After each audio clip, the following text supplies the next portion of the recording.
action. Hello, my name is Maurice Ricks, and I'm the physical therapist, and this is Amy Ellis. And Juju Smith, nice to meet you. this is our client, Mr. Smith. And this is another episode of Ask a Therapist.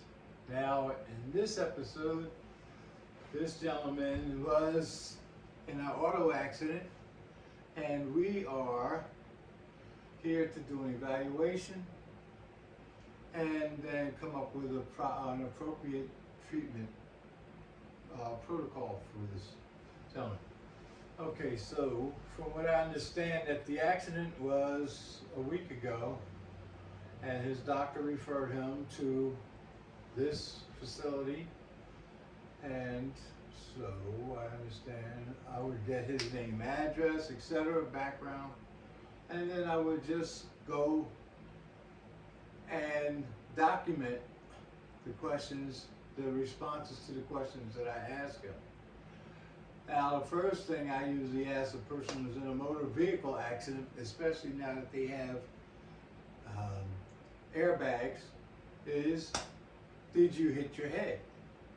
Did you hit your head? Yes. Okay, did you lose consciousness? No, it's a temporary blackout. So that is loss of consciousness. Okay.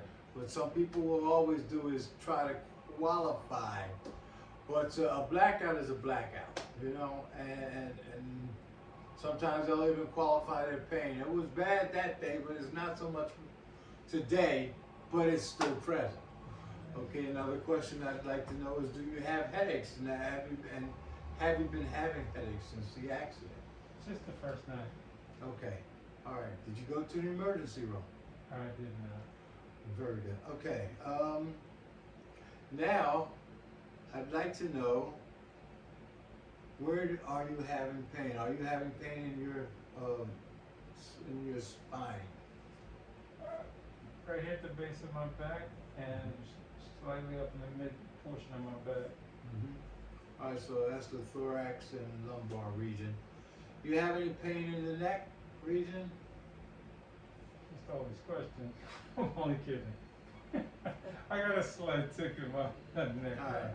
So now we've established that he has pain in the neck, cervical, thorax, and lumbar or lumbosacral region. Next, I would do is try to find out if he has any pain in the arms or legs. Do you have any pain in your arms or legs? My knee gives me a little problem. Okay, so it's possibly a contusion to the.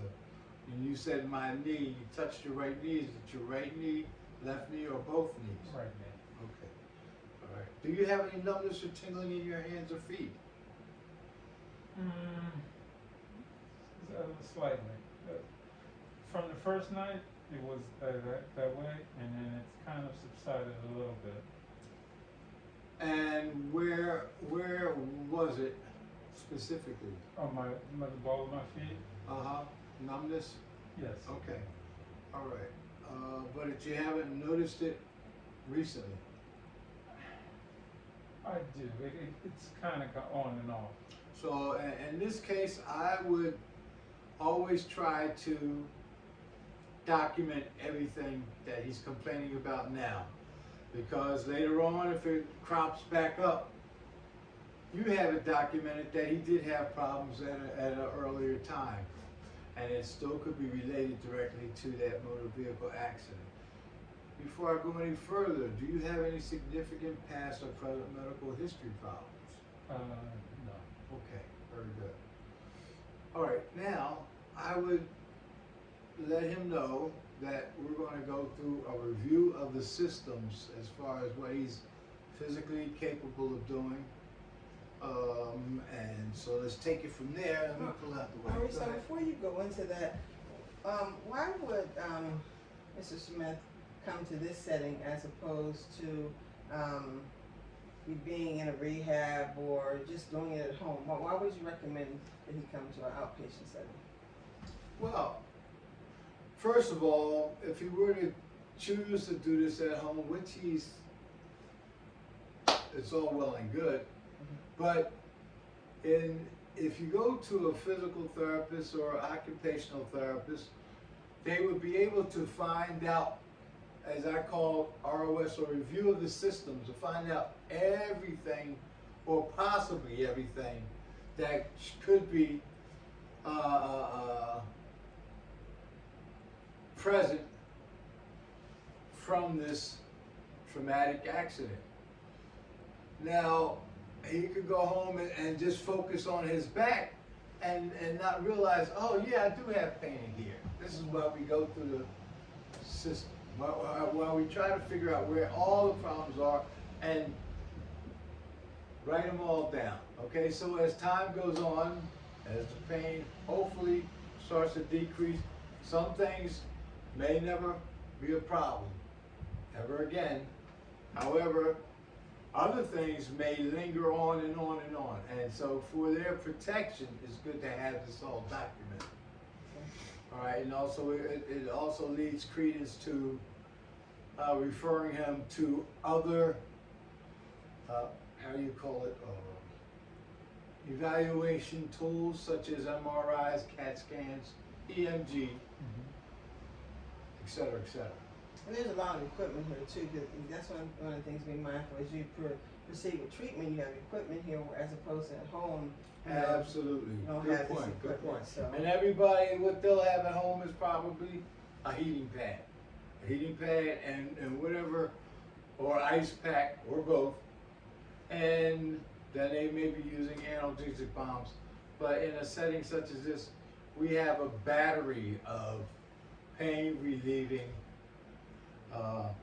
units that we can choose from. When did you go off?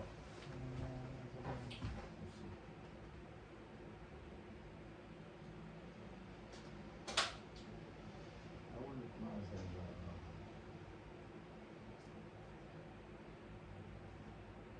You don't have it over here.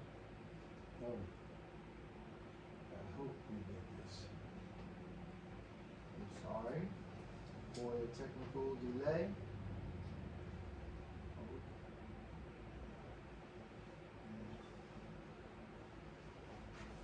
We probably missed it. Yeah, there was some kind of in your explanation. You got it on the wrong.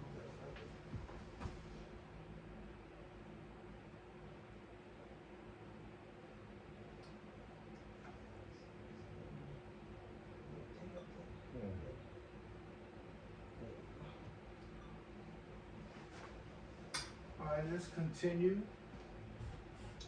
All right, after I've done what I didn't want to be, There you go. You want? You can put it. You got it. but when I asked you to kick out, I don't know what you kicked down. Oh, That's what I was concerned about. Okay, so let's go from the bottom to the top. And I want you to try to lift your toes up. so I'm gonna put him on the first one. 'Cause he's gonna follow that up. I forgot about that. Stop. Yeah. I'm gonna put We're him gonna on stop that.